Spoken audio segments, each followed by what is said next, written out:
From the time I was in high school, I enjoyed, just as a hobby, doing artwork, and then that kind of translated into a kind of a particular hobby and a craft, which was I became interested in restoring religious statuary.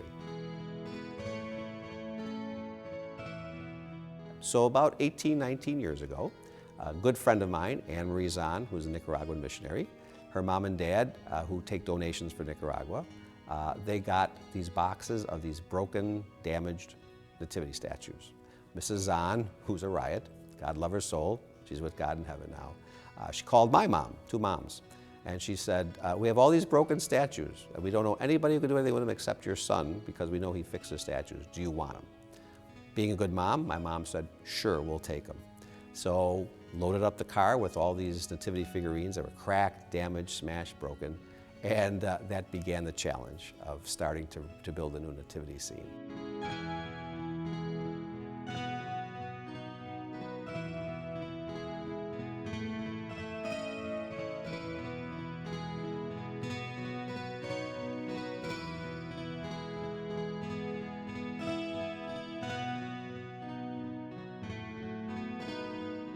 My dad, who is not trained in this, just is a very crafty handyman, he kind of became my accomplice, my associate.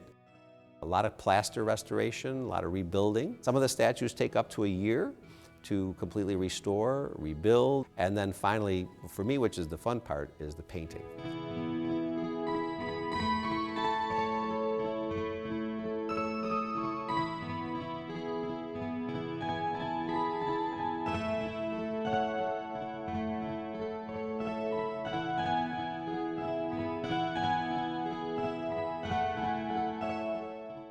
My favorite piece is the little shepherd boy who kneels in front of the manger with his little lamb in his arms.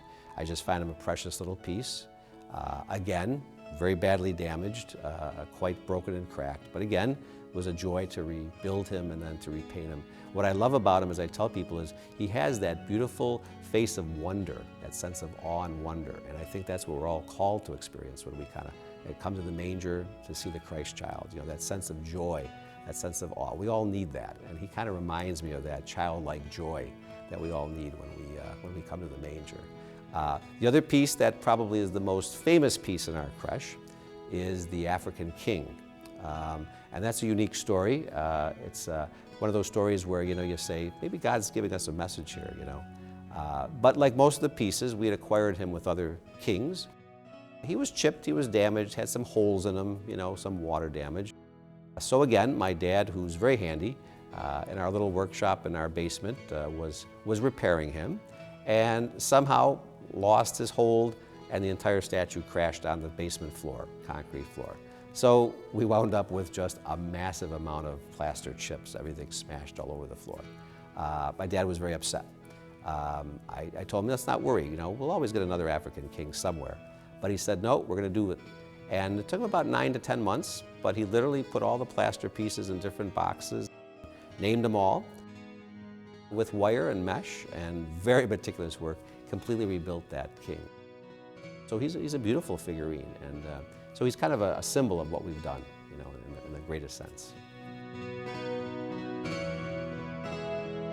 For me, very much like a lot of people who use art, religious art, prayer is very important.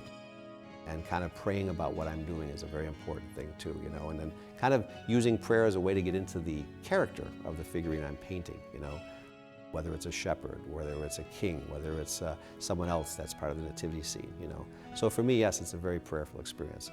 And then also setting up the manger every year is a prayerful experience for me. It takes a couple of days, maybe 4 to 5 days to create everything here.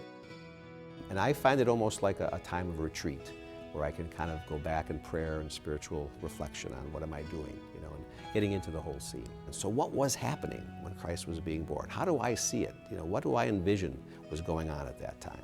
Christ is not just born once in Bethlehem, but Christ is born each and every year into our lives, into where you live, into your environment, into your community. If Christ was being born today in Western New York, well, yeah, maybe the shepherds, like many of us who go out to camp or do things in Western New York. I'm sure the shepherds had their little fire pit, and they had all their utensils, and they had to have their food and all. And so they're kind of settling in to spend some time with Mary and Joseph. So the fire pit, people gather, they kind of gather around a fire. So I think that's important. Not only is it the light of Christ, but it's just a gathering of people, you know. The fountain, you know, and the pond with the turtles, the fish in it, the ducks, the geese, again, to me, that's just part of the nature that Christ was born into, you know. In Advent, then when I start to unpack everything, literally, when I open a box, take away all the bubble wrap, and see that figurine, especially as the face comes out, you know, it's almost like reconnecting with someone you know. It's like a relationship, you know, kind of reignited for the holidays. So it's a really beautiful thing. And many years ago, as we were rebuilding some of the figurines, especially the ones that were so badly chipped, damaged, heads off, arms off, noses broken, and all of that, you know, I was really thinking about, you know, what do we celebrate when we celebrate the birth of Christ? What does it really mean to us as a Christian people, and what does Christ mean to us? God looked at all of humanity, you know, and God saw a world that was broken, and cracked, and damaged by sin, you know, and God saw a world that was so almost like, you know, ready for the garbage heap itself, you know, and God the Trinity says, let us send the second person of the Trinity to work the salvation of the human race. And that's that beautiful message of mercy, that beautiful compassion and unconditional love of God. So that's what Jesus did, you know, by being born of Mary, by being born as a human, you know. He began that process, God began that process of rebuilding us, restoring us, you know, taking our broken, shattered, kind of just, you know, messed up lives, worthless lives, really, kind of like these broken figurines. And then through his birth, you know, through his death, his resurrection, totally restoring, rebuilding, and recreating us as a human race.